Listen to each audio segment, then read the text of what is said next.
Hi there, YouTube. I'm back again.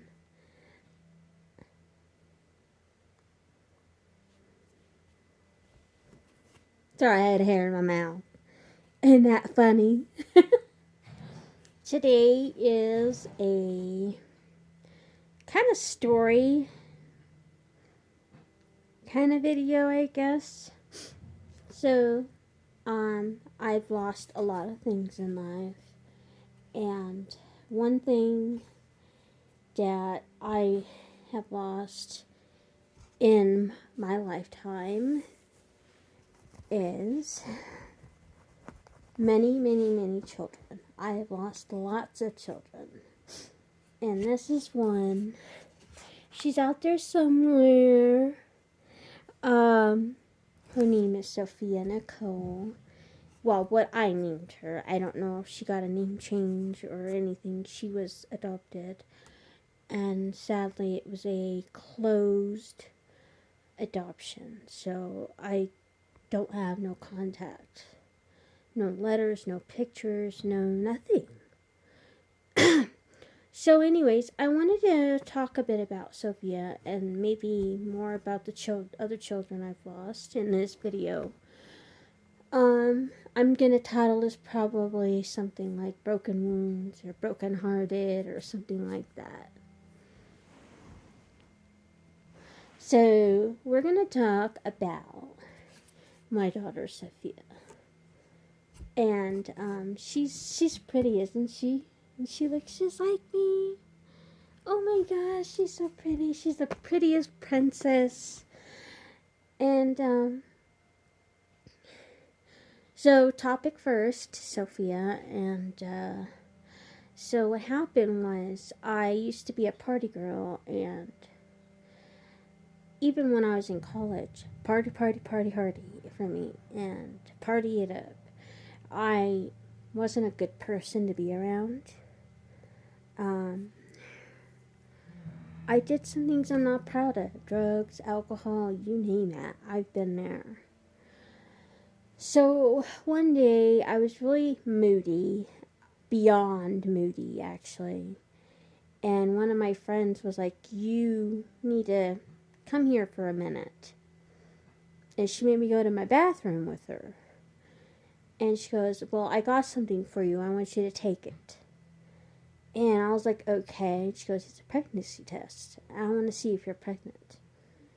And I was like, "Okay." So I took it, and the test said that I was pregnant. So that was when I first found out that I was pregnant.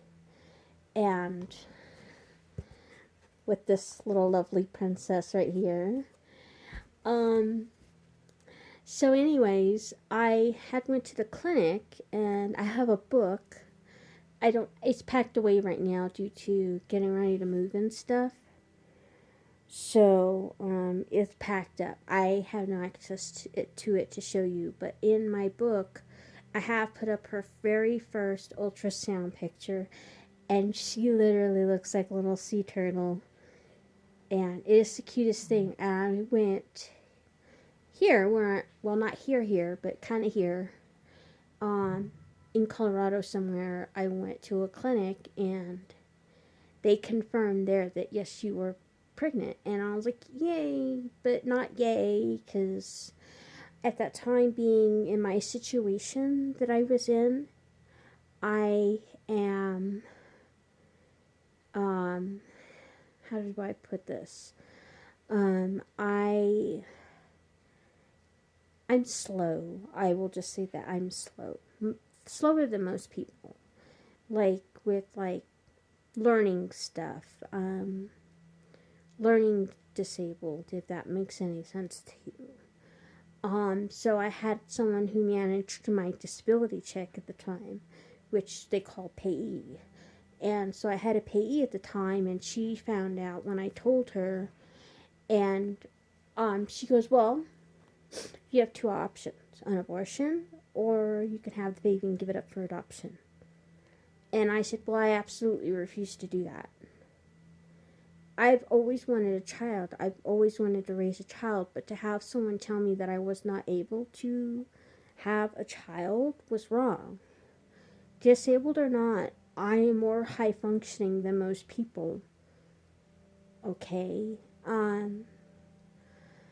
So, anyways, despite all that, she said, well, okay, well, you can have the baby, but you're going to go live with your parents, which was my dad and my stepmom. And they currently live in Kentucky, which is where they were at the time when I went to go live with them.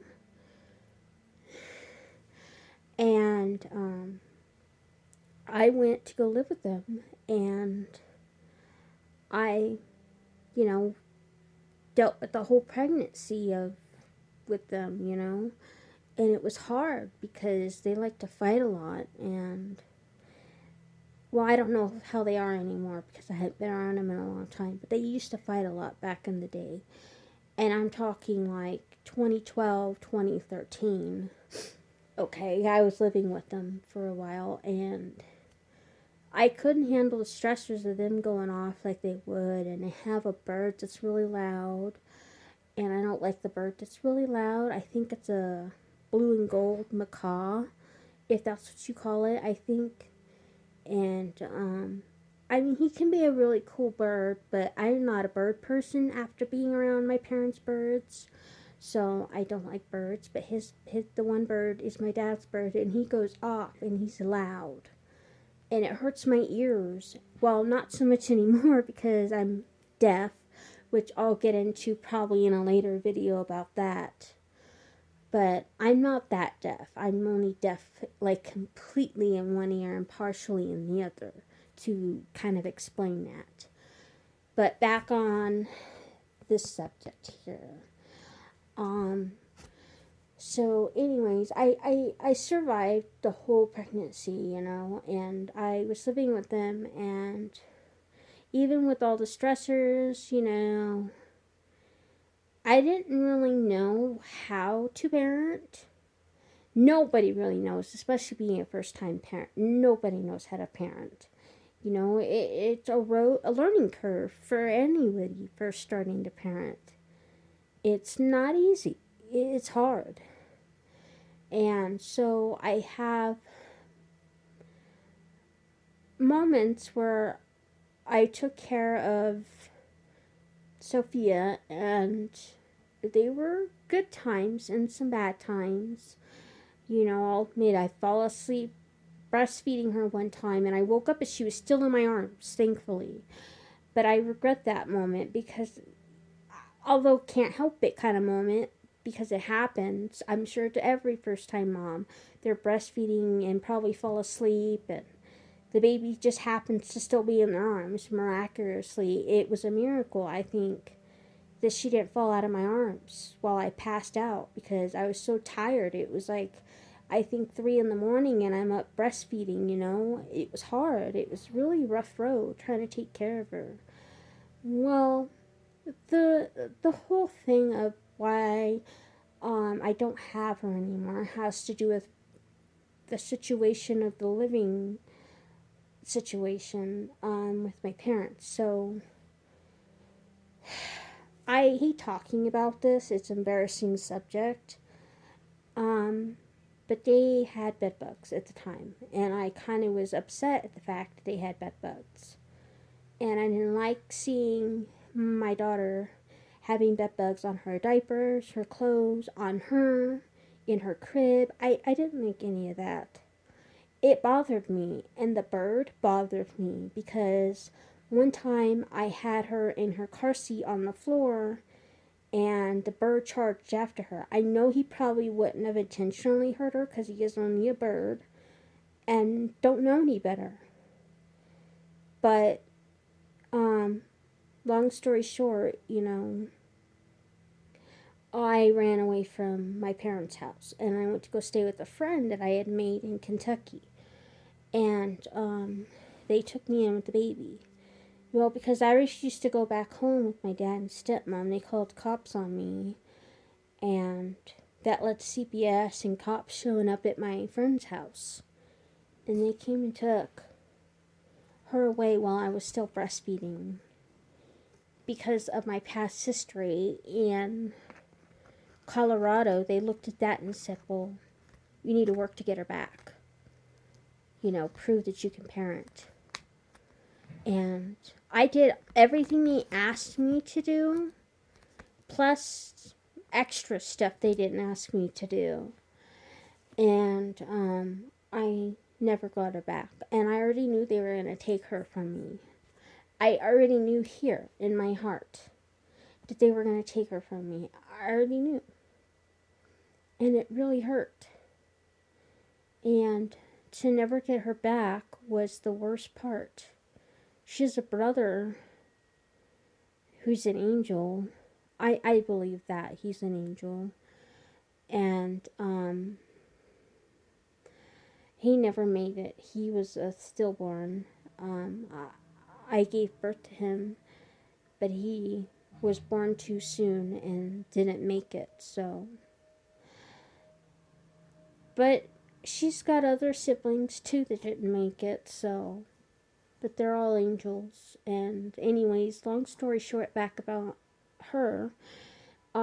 She was privately adopted by her foster parents, and I don't know where she's at.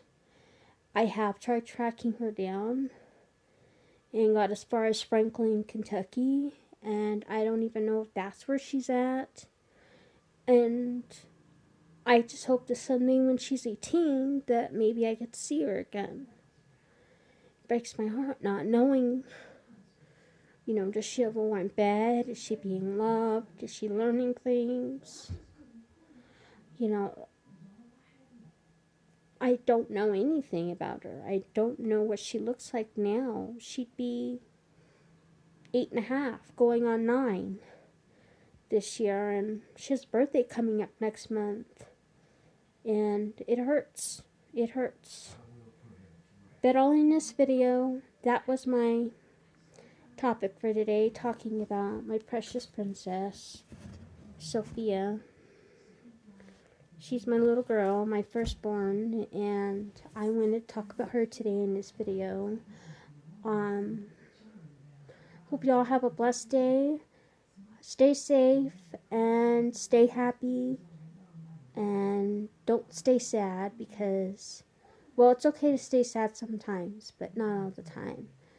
And stay positive and look up. There might always be a rainbow looking up for you. So, bye, YouTube.